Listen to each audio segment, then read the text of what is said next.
Welcome back to the Symbio Cannabis podcast, where we help CBD and cannabis brands build, scale, and exit. That's all we do. And we're here with a special guest today, one of my favorite people in the world, Patti Zanin. She's done so much in the cannabis and hemp space, so I'm excited to have Patti with us today, and we're going to talk about a variety of different topics. So really excited to have you, Patti. Thanks for joining us. Thank you. Thanks for inviting me. And we got, of course, Nosbisch, as always, my co-partner. Hey, glad to be here. Glad to have Patti here. Patti, I'm so excited. And we just had a minute to talk a little bit before the call, and I'm so excited to dive deep into it. And in fact, Matt, do you mind starting us off with just some interview of Patti so we can kind of get a feel for her and have the audience get an understanding as well? Yeah, 100%. Want to get a feel for me? I'm messing with you. So the first question is like, what's your background? I know you have such a variety of things that you've done in the space. So I'd love to hear kind of your story in the cannabis and hemp space. Well, as everybody says, how did you get into this? Until 2010, I'd been a wife and a mother, room mother, field trip person. And I came through real estate. When I got divorced, I went into real estate, and the real estate took me to the residential, led me to the commercial, right about 13. The next thing I knew, 14 people are coming to Colorado. I started in THC before I got to the hemp world. And people needed real estate to apply for a license. So I kind of was in the right place at the right time. And really, and the first building somebody gave me was 20,000 square feet. It was a bit of a shit show. Can I swear, or should I not? Oh yeah, that's fine. Okay, good. It was a shit show, and I lived through it. And eventually, from there, I work on referral only. I don't have a website or LinkedIn. I guess I am on LinkedIn, but I don't use it. I just got lucky, and not lucky, hard work, being right place at the right time, and then getting these referrals, because I was going to say, not to interrupt you, but you work harder than almost anybody I see out there. I love it, and I have no personal life, so this lets me we were kind of talking. I don't know what I'd do if I had a steady guy, so but I do work hard, and the real estate took me to these buildings. I was married to a contractor, and I love building. I like to see tangible results. I like to touch it. And in construction, you can do that. Yep. So I got to carry my interest and knowledge into working with the clients to create the build outs, bring the team in, cultivation, power, HVAC, whatever it was. Slowly, it's taken me to wholesale and distribution and all kinds of other little parts of it. That's for sure. I've seen you put your hands in all different areas and of the industry. Farming. Yeah, the farming. I've seen you on so many farms. The freaking farming, you guys fucking awesome. I got to drive all over Kansas and Oklahoma the last 2 years, kind of cultivating my relationships, cultivating my relationships with farmers in small towns, 2,500 people, maybe 1,800 people. Then the biggest one maybe had, 10,000 people. Yeah, so I saw you in the middle of nowhere in Kansas. I got car dancing down to whatever. That's why I was thinking we should have Kansas road highway car dancing. The highway patrol didn't take their job so seriously, though.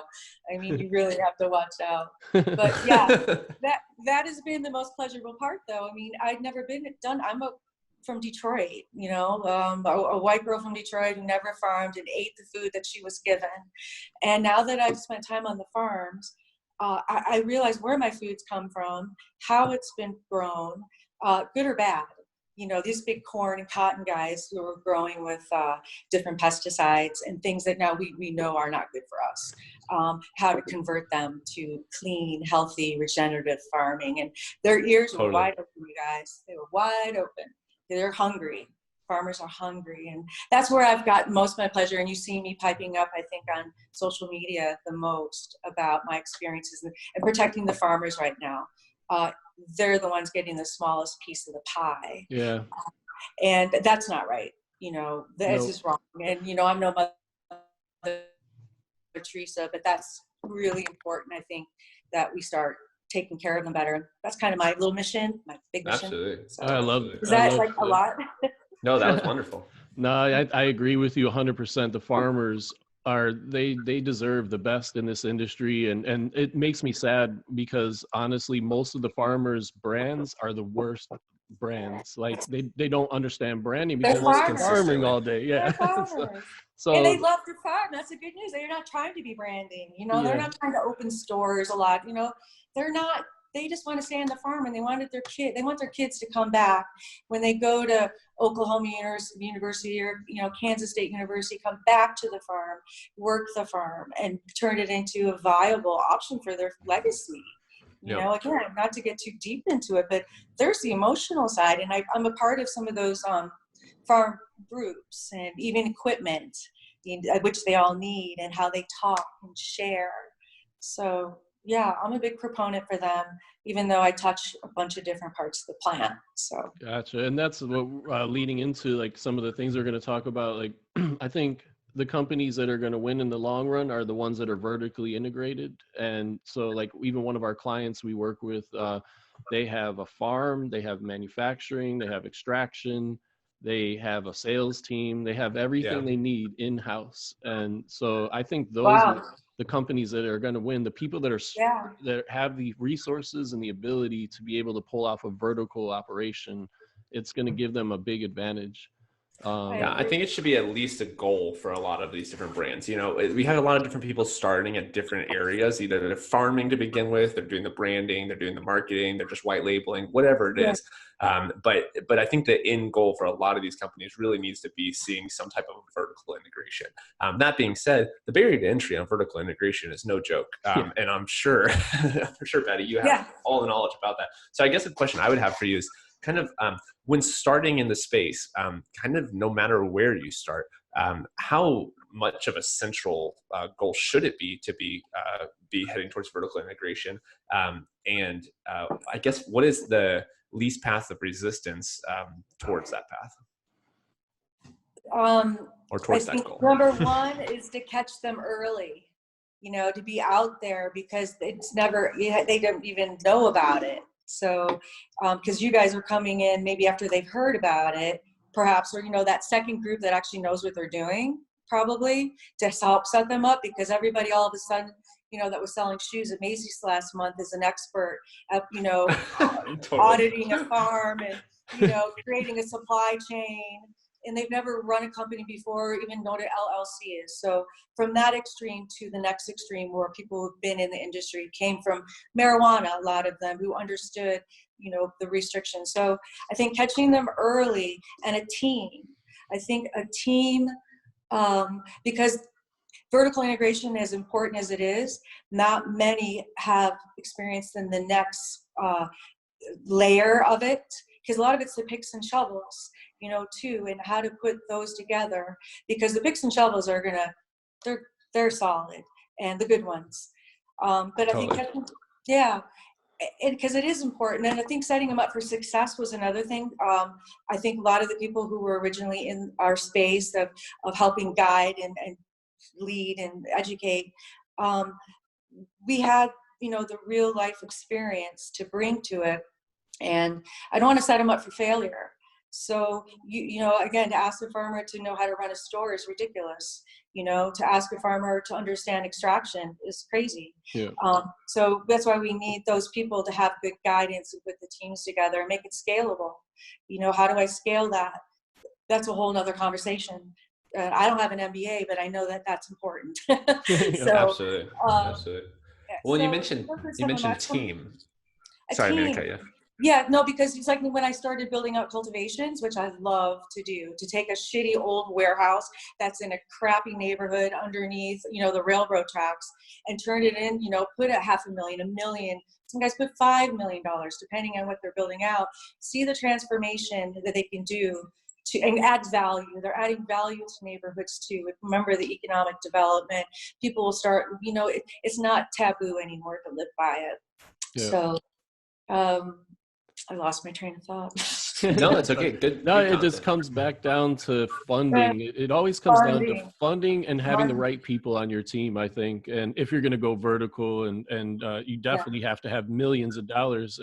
And sometimes I think the best thing to do is, like you said, Patti, like maybe you don't need the farm aspect of it. Maybe you just set up manufacturing, extraction, and private label, and leave the farming to the farmers. Like, it's very rare to see a company pull off all of those things. Like, there's only a few out there that I know of. Yeah. Out of the gate, out of the gate to come with that structure is almost unheard of. So, because it's a build-up process, and here we are, you guys, we're still in infancy. I mean, as progressive as this has been, it's moving at lightning speed. Yeah. But at the same time, you know, details are being missed. You know, the devil's in the details. And on top of, just don't even add the regulatory bullshit and everything we're dealing with. We haven't even talked about that yet. You know, I mean, fuck, we're just like worrying about what we can take care of. So, because we can't do shit with them right now. I was thinking too, again, about building the team. I didn't know HVAC. I knew enough to be dangerous. I found an expert. My expert that I found, he went to Oklahoma. He was in Oklahoma, Kansas, Michigan. He's in every state. He was had a proof of concept guy that I knew I could count on. Bam, I have an architect. I've got a mechanical, electrical, plumbing guy that I know that I can pull in. They answer my calls. They actually return my calls. So those are the guys who get to stay on your team. And exactly. Absolutely. And go ahead. I'm sorry. I can talk about that all day. Shit. And I think that's the key point. I think that's the key point. And I think that's really what it comes down to is when you're going into these vertical integrated opportunities, it really comes down to finding the right partners. First, it's identifying, I think, what skill sets that you have, and really where is your corner to really rock and to own, and then to own it, to lean into it and be able to nail it. But then it's finding those partners. I'll tell you what I see though a lot. I see a lot of people who end up selling whatever vertical or section of the industry they do own. They end up selling their talent or their skill in exchange for a partnership that often doesn't pan out. And then they're left with nothing. Partnership in what? What are they offering? You tell me, what the fuck do you have? You want me to work for free, basically, and wait for the success. And I don't buy into that anymore. I learned the hard way. You pay me first. Yep, exactly. So I do all the work up front. You know, you have to learn to take a retainer. Like, I had to learn my skills, my highest and best use. Like you said, Aaron, what lane do I fit in? I find that business development, structure, strategic resourcing and partnerships, you know, that were viable and people actually proved themselves. You know, and a few bad ones fall in between the cracks, like the one that I've been talking about. There's one in that got ran back to Rotterdam. He's working on the docks and, you know, moonlighting in pubs, you know. So it's just, they come and they go. Look at these companies. You know, I think that's what it is. I think that's what it is too, Patti, is like, you got to make mistakes in this industry. Like, you're never going to win every single time when you pick partners or people to work with. It doesn't always pan out. Nobody's perfect, but there are some things that you could do to avoid bad partnerships. Like, I found, like, in my experience, when I didn't communicate everything enough, like, and get everything down on paper, you're doing this, I'm responsible for this. And agreed. You know, there's been issues in my past where everything wasn't communicated enough. And so that's one thing I always tell people. I've been guilty of that myself. And yeah, because it moves so fast. It's like, everything is moving so fast. And you're just 100%. Like, 100%. And you know what I notice is I move because I'm a hustler, and then I do my job and hand it over to the next part of the team, and I'm sitting, you know, I'm sitting and waiting, you know, and hurry up, Patti, hurry up. And then all of a sudden the bottlenecks, whether it's the funding, the guys who say they're funded and they're not, you know, then literally, or the guys that want you to take shares in a company that doesn't even exist, that hasn't created $1 of revenue yet. It's frightening to me. Totally. But again, a lot of people you should be expected to know all of it. That's why you pull in experts. Oops, there goes my phone. There you go. There we go. Yeah, I didn't know what happened if it rings. We didn't even discuss that. So yeah, that's not the lighter side, but seriously, the reality. And I have this talk with my girlfriend all the time, who's an OG, man. She's been around for a while and shared her experience with me and what she's been through.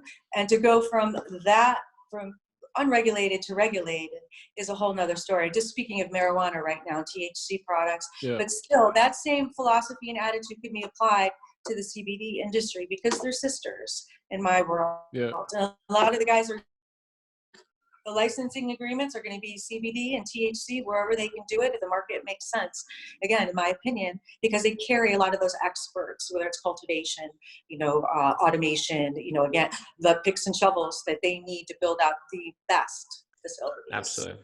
Yeah, that's funny because like a lot of my THC friends are starting to do consulting in the cannabis or in the hemp space now as well, because they have the expertise in cultivation or extraction or whatever it might be. Right, but it was indoor. So now all of us who live indoor, speaking for myself anyway, to go outdoor. Now to master outdoor farming, whether it's the THC or the CBD. I mean, the guys who've been growing the THC outside get it. It's about growing as high a THC level as you can get, in their craft flower or whatever. To go outside, the elements, Mother Nature. Yeah. In fact, we haven't even talked about Mother Nature yet. She's a bitch. She really was painful this year to a lot of people. Yeah, that's what I've heard. Yeah, so again, talk about things in the spoke of the wheel that can affect your product. What if you're creating a Patti's makeup line and all of a sudden your sources, your farms are taken out by, the worst hailstorms of, 100 years, where are we going to draw it? And with China, a total fucking mess right now, you guys. Yeah. You think our stuff's going to be more valuable? I think so. Right. That's a whole other component because we're not going to be fucking buying anything from China for a long time, in my opinion. I'm not. So I think American is always best. And that's who we want to feed first. So I don't need a virus to tell me that I think this will help the market to some degree. Those who have stored it properly, those that know how to take care of the product while they're waiting, the ones who didn't sell it before they planted it, basically. Gotcha. And that's like you said, storage is a huge thing, and curing and all that is a big issue for the farmers, and drying it properly. I've heard of so many farmers. I couldn't believe one farmer I heard about, they harvested and then they put everything in ag bags wet, and then everything molded, of course. And, they lost their whole crop of 200 acres or something. I've heard 500 acres, and that was the seeds. I mean, again, then we haven't even talked about genetics. Another spoke in the wheel that besides the soil, the soil is our foundation. What we were growing, if our medicine, you guys are making products that you want efficacy and you know what it's from, and find good genetics. That's a really important part, and they're expensive oftentimes. So again, back to capital. Yeah. So it all goes back, you're right, to the money part. And again, who's willing to take what at what point? Absolutely. Well, and I think that's why it gets so critical with these deals, right? So when approaching deals with different partners, how do you typically approach it? Is it more trust-based and getting into opportunities and then vetting through the process? Or do you guys lawyer up and go through the process, or really kind of case by case?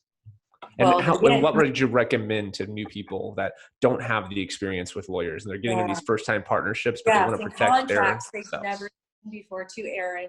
I mean, that's such a great question because I learned the hard way to get to know them and think they're cool and fun before I vetted them. Luckily, I get to work with a couple of law firms now that send me referrals. I'm on their preferred list, for lack of a better word, to call Patti about putting this together. I learned through if they come through there, I know they've been vetted, number one. But now the important part is vetting them. That includes background checks. It could include licensing reviews, make sure they're in good standing. Who are the owners of the company? Check them out, ask for references, talk about money, talk to their lender, who's doing their financing. And actually one of the first two questions I ask first, who's your cannabis lawyer? Because I want to work with somebody who knows what they're doing, because just like brokers, they've been a lot of civil, criminal, ambulance chasers that all of a sudden now are going to practice cannabis law. They'll kill a deal in a heartbeat. Just crazy. They'll kill a deal in a heartbeat. But if you find a good one, and I happen to personally think that here in Colorado, in Denver in particular, we've got a couple rock stars. But that, and then their money. And money, we don't do proof of funds anymore. You don't take paper electronically, people. Electronic paperwork means nothing. You could come from anywhere. COAs can be doctored. POFs, proof of funds, can be doctored. You want pictures, you want proof of life, you want proof of funds, lawyer to lawyer, like you said. That's the easiest way. Lawyers aren't going to lie. Yeah. They're not going to lie. And the bankers, you get with their wealth management or whoever's handling their money, again, for that level of comfort. Who's got the escrow account? Whose escrow account are you going to use? Because some, some will hold them up.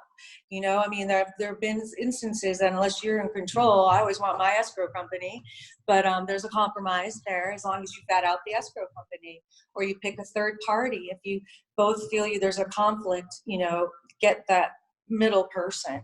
So all of those things, and listening to them. I've been listening to guys for the last couple of days, you guys, that don't know shit about extraction and about the product that they were trying to get the lab that I represent to manufacture for them.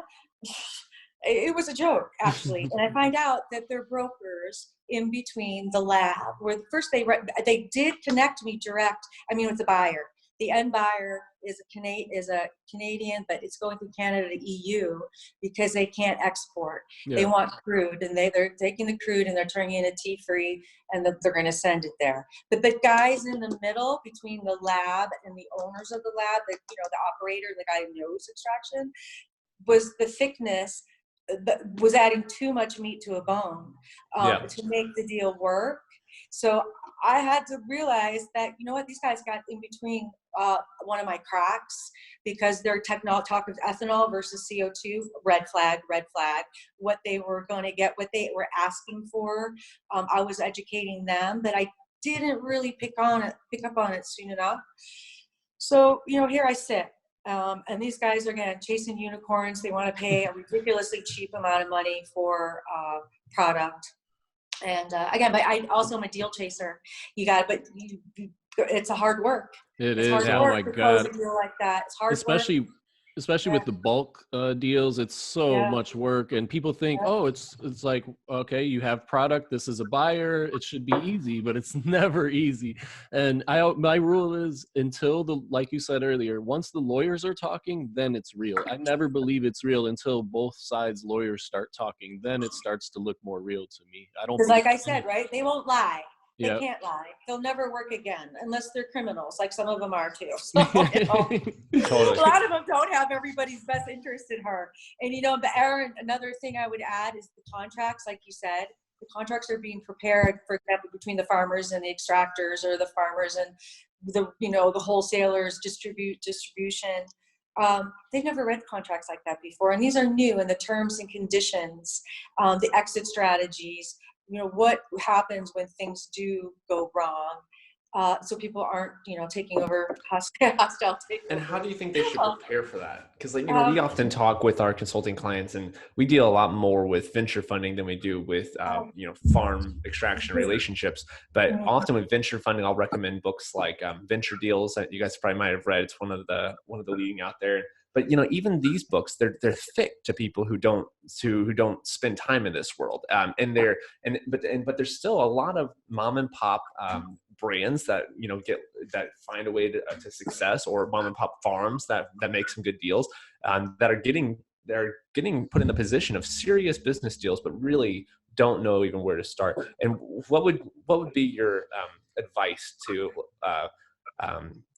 those people, both when it comes to legal paperwork, when it comes to funding, and when it comes to protecting themselves? And the thing that we try to do is we often try to help with the mentality of entrepreneurship, as well as the pain and the stress that comes with it.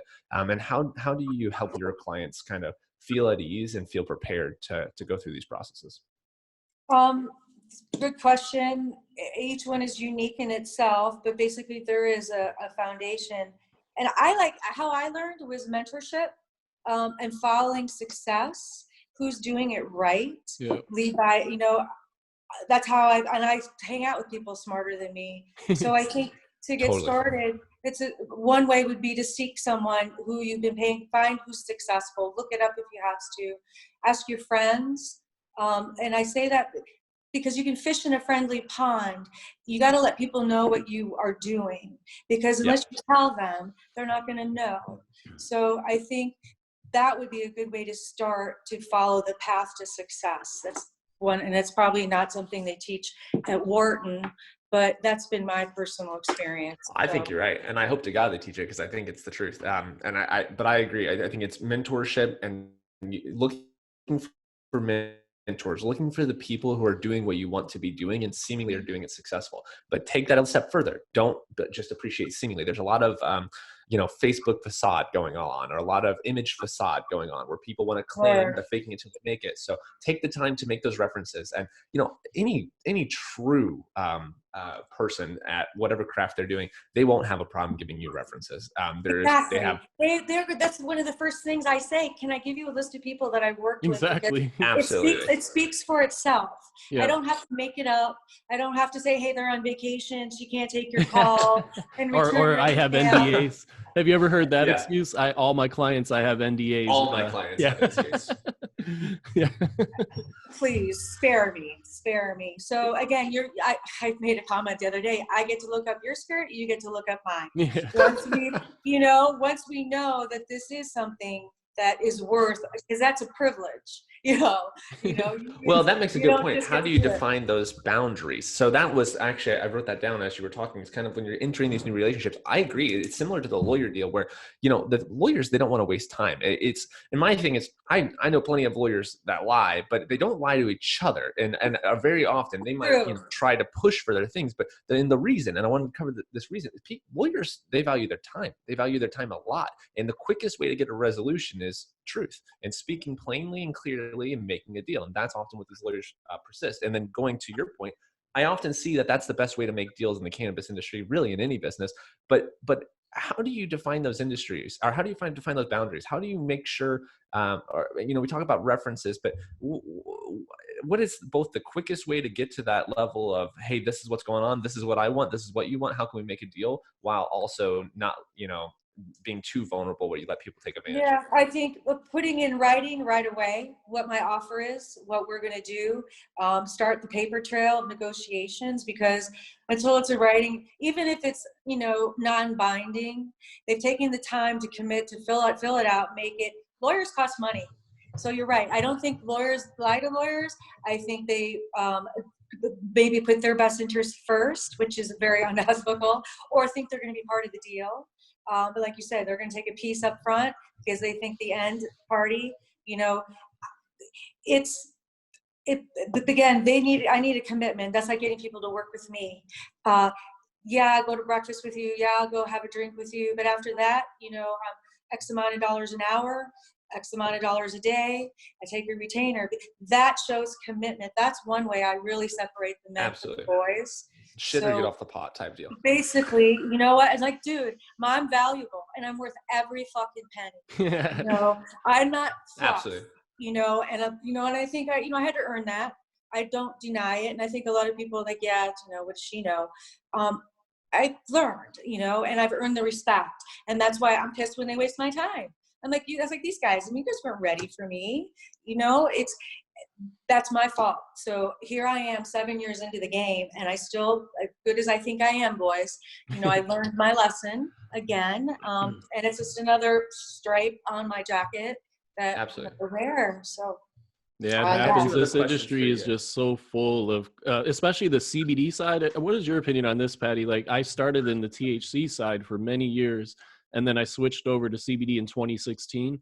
CBD, in my experience, the CBD side is way more full of con artists and liars and bullshitters than the THC side. I think the bullshitters just fine-tuned and went and got a PhD in being better bullshitters. Maybe. I think they have a school for bullshit because, they carried a lot of it over because they couldn't do it there. Now they're going to think they're going to do it here, and they're going to come in. And some of them, like we said, the good news is some of them are coming over. Yeah. The bad news is some of them are coming over. Yeah. I think it's a lower risk of regulation too. It's a lower barrier to entry. Anybody could get in the CBD industry. There's a lower barrier to entry versus the THC side where you have to get licensed and all that. Like, you see these like fly by night CBD brands because anybody can do that, and so it attracts more people that are I think, BSers. Well, it's, and you've been focusing so much on branding. I pay attention to what you talk about and how you guys, again, what you do. I'm a creative, but that's not my lane. I know what I like and what I don't like when I on the shelf. I'm good at merchandising, but you guys have really developed, that part of it. I think, again, it's a day by day learning process, and and there can't talk enough about it. I don't think you can talk enough about it, and I think shared experiences. And again, these guys that come from THC, nobody talked to each other. I didn't share. If I was growing weed, I wasn't telling you how I was doing it. I didn't let you in my grow. And we didn't sit around. We sit around and get high. Some guys are buds, and bros. They're not used to doing that. So here in the CBD world, people are sharing their growing practices. They're seeking USDA approval and things that they couldn't get over there that'll take them to a higher level of business and stuff. So they're getting exposed to a lot more. And that's too where the rubber meets the road. The boys that were growing 12 lights in their basement and grow fire, they grow fire. But now you give them 10 acres outdoors, and they try to convert and transition, just like my corn to hemp guys, even though they know the plant, she's finicky and she gets cranky. One of my mentors says all the time. So unless you know her, to be able to help her get to the end, I'm preaching to the choir, Matt. You come from that side. So again, I want to set them up for success. I think that was something I may have put in there too. Successful sustainability that will, again, this is about me coming in, setting you up, and I leave. I want to check on you. I want to make sure you're doing good, but it should be plug and play after a certain point. Once everybody gets their systems in and learns how to write SOPs, it's pretty tricky, quality control, quality assurance. And for a while, people are just sticking labels on stuff, right? Yeah. I saw, you put shitty product in a machine. I don't care what kind of machine it is. Shitty product's going to come out.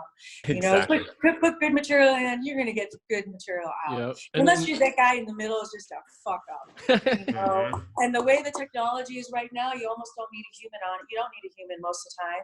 You need an operations guy and a director and a scientist, probably. It doesn't hurt. Affiliations with that medicinal side. We all don't like big pharma coming in, but a lot of those experts are coming over finally and being a part of our industry to, again, we're making medicine. This is medicine, and everyone has a right to it. And I do believe that, but I can only work on my part. So I'm working on my lane. I don't do a lot of politics. I think that's a whole nother lane, and influencers. I mean, I'd like to think I'm an influencer to some degree. People call me and ask me what I think. That's kind of an, you definitely are an influencer in the industry, 100%. Good or bad. One thing I think, like when I look at you, there's a tough thing in the cannabis space where you got suits coming into it, and you got people like me that have been in it their whole lives, and they're coming together, and it's a really hard mix. 100%. But you have both of those things. Like you kind of are a suit, but you're kind of not a suit. And so I walk both sides. I can wear an evening gown and show up, at a ball, go to a boardroom, or I'm on the farm working till 3 o'clock. I planted, you guys, we started 9 o'clock at night because the weather was so horrible in Oklahoma. We planted through 6 o'clock in the morning through the most incredible weather with headlamps on, because I had about 60 hours of a window to open to put these clones in the ground so we could hopefully afford them some success, because we waited to the last minute. A lot of it was last minute funding. I got an angel investor at the last minute who said, Patti, I'll do that 15 acres and I'll do that 10 acres. So we hopped, skippity jumped, grabbed some clones and went. We were this close to not being able to get in the ground. So I can do both sides, like you said. And I think I'm a chameleon-ish in some way. But I love that, because I want to hear what you want and what you need. It's not about me at that point. You've picked me for some reason, and you trust me and checked me out too, because people need to check me out just as well. Absolutely. And it's a two-way street. So there we go too. There's another side, because sometimes it's the farmer that's not the good player. Sometimes it's the extraction company that's not the good player. So both sides, depending on what side you're on, you want to make sure that you cover those bases. Absolutely. I think you mentioned listening as like a really key part of it with working on any business deal. A lot of people, when they're trying to screw you, they'll kind of hint at it. If you just take the time to listen I'm to gonna them. fuck you, baby. For real though, you can kind of, it's kind of like checking intentions in a sense, kind of listening through and kind of just taking the time to really understand, what do you want? What are you after? What is your goal? And are we really the right partners for that? 100%, because not every deal is going to work, and it's okay. It's okay to walk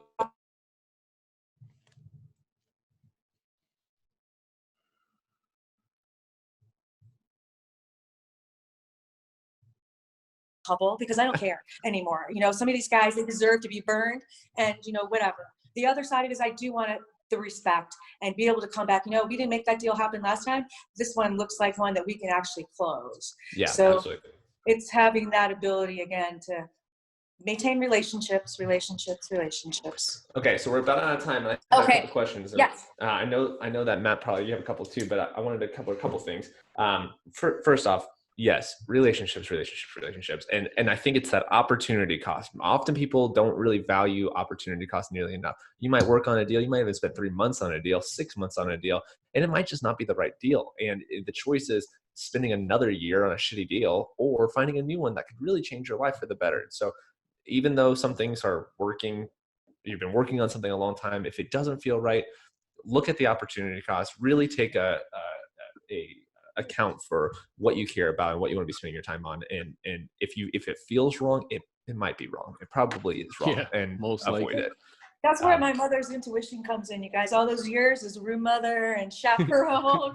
I knew when that kid was going to sneak off or totally lie, or was and lying listen to yourself. Don't trick yourself for the idea of the green rush. Don't trick yourself for the idea. The worst person to fool is yourself, and don't fall for it. Right. Good point, Aaron. You know what? I think that was the most poignant statement of the conversation. We're gonna put you in the Hall of Fame after this interview. Okay, there's so much to talk about, you guys. So I hope I get to come back. Absolutely. I'll try not to swear so much. No, we like it. And I think the one of the things you said too is and I say this all the time, I don't want to be the smartest person in the room. And so my network is full of people like Aaron who are smarter than me.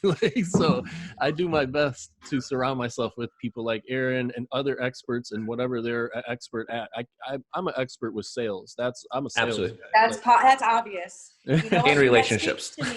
So I know right away, again, people say you want to be able to tell people what you do in 5 or 6 words, so it's poignant again. And I try to work on that all the time. What do I do? Right away, you're sales, you're great at it. You have biggest super connector. I think he already is the biggest super connector in CBD. And I think within the year, he's going to be the most connected guy in cannabis. This guy is just nuts. Okay, here's the questions for you to close out our show. Yep. Yes. We are 2 men in the cannabis industry, and there's many men in this cannabis industry. What is it like to be a woman on top in the cannabis industry? Such a good question. Second part of that, failing. How do you approach failing? How do you handle it? How do you fail forward? And those aren't really tied together. But for me, I know that failing is a requirement of success. And I would love to get your opinion on those 2 questions. Thanks. Being a woman has been challenging. I had to earn the respect. One thing I've noticed though, in my lanes, there aren't a lot of women. There are a few women in the cultivations that I get to work with, but for the most part, what I do, I don't see another woman on the other side of the table.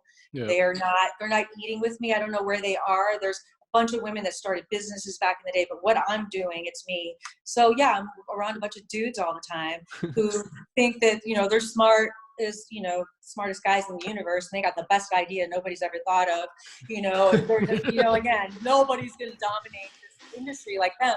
I just sit back. Yeah, sure. With my help potentially. So it's been hard. I've had 2 cases of men that were totally inappropriate and basically fucking put them in their place right away. And there's some that teeter, they teeter, but for the most part, they know I'll do my job. That's the most important thing. I don't want to be the woman in the room. I want to be the other professional in the room. And I want to be seen as that. So I work hard at that. I work hard. And when I walk in the room, I got to own the room. I got to walk in like with the most confidence as possible, so they know not to fuck with me right off the bat. Yeah, absolutely. And tangent to that question, what would your advice be to other women in the industry? Also, what would your advice be to other men in the industry that are now working with a lot more women professionals that might not be familiar? Ladies, hold your ground. I own the room. Know your shit. Don't think you're going to get away with not knowing your shit just because you're hot. You know, there's a couple out there, beautiful women. Oh my God, they're gorgeous and they're fucking stupid as fuck, you know, and they make us look bad. And there are so many other women out there that are like me that are doing amazing things for the industry. But I just, they're in different lanes. So, but I do get to interact with them and mingle with them and attend events with them and stay up to date on what they're doing, because they are leaders. There are a lot of women leaders, but I know they fought their way there. And I'm in kindergarten compared to just most of them. So for them to take me in and treat me the way that they do has been awesome. So I have their support. The other thing I would say to the men is be polite. I'm there. I didn't come here for a date. I'm not here for a free dinner. I came here to talk business, and you probably called me. I didn't call you. So again, opportunity cost. I'm taking time out of my day to come meet you. So please be respectful of my time. And again, I'm a professional like you are. And then your other question about failing. It's painful. I take a personal day, get high. No. Me too. Call a friend, have a therapy session, have a blunt talk with somebody. Smoke a blunt. Smoke a right, blunt, with the blunt talk. And then move on.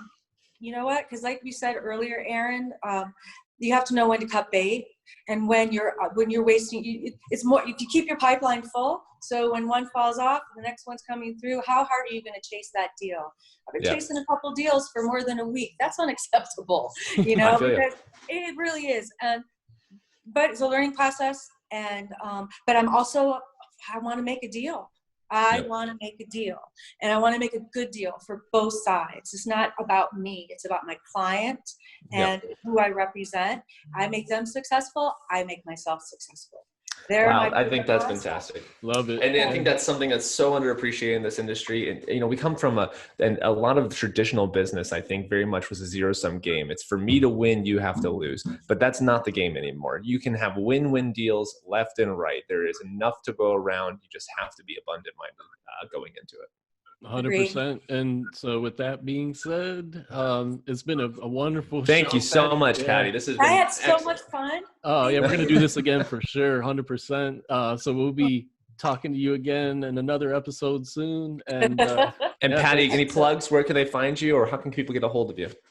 I'm at Patti, P-A-T-T-I, at Colorado Hemp, letter X, change.com. That's my email address. And if you guys want to contact me, I'd love to hear from you. Like I said, I don't have a website. I don't want people to find me random people generally. I want referrals, because there are a lot of kooks out there, So that's why I'm kind of protective about it. And I should brand better. If I branded to put myself out there, I could probably really make a huge impact. We can help you with very that, comfortable. Yeah, I'm sure you could. Maybe you'll help me. But I'm really comfortable in my space. Yeah, you're doing one amazing job. I've been watching you from day one and watching your journey. And you're so kind to share your journey on Facebook with people. You're so open that I learned so much by watching your journey. So thank you for everything and sharing that. Back at you. Back cool. at you. So we'll be talking again soon, Patti. And thanks everybody for listening and watching. Bye. Awesome. Bye, guys. Follow up with a phone call, okay? Oh, I will. Okay. All right. Bye.